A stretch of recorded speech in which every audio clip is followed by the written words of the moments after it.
না, আপনাকে আমরা পালাইতে দিব না, দিচ্ছি না। কোনোভাবে যদি ভাবেন যে আস্তে করে পালাইয়া যাবেন, এইটা হবে না। আপনি যাবেন, যাওয়ার আগে বলে যাইতে হবে যে এখানে কে আপনাকে কাজ করতে দেয় না, কার কারণে কাজ করতে পারে না, কার সাথে লিয়াজে করে আপনি এসব কাজ করতে পারেন। এটা আমাদের স্পষ্ট দাবি।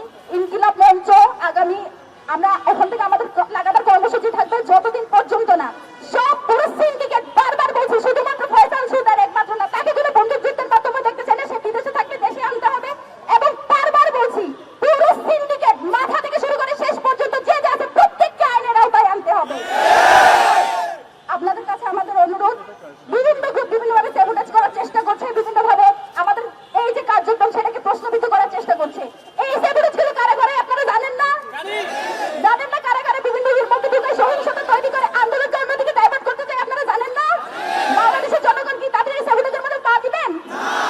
আপনারা বিচার নিশ্চিত করে যাবেন। সেই একই সাথে কোন স্যাবোটেজের দায় ইনকিলাব মঞ্চ বা বাংলাদেশের কোনো জনগণ নিবে না। এটা সেই এজেন্সি করে যারা হয়তো সেই বিচার হইতে দিতে চায় না, যারা হচ্ছে এই বাংলার জমিনকে অস্থিতিশীল করতে চায়, বাংলার স্বাধীনতা সার্বভৌমত্বকে দিল্লির কাছে বর্গা দিতে চায়।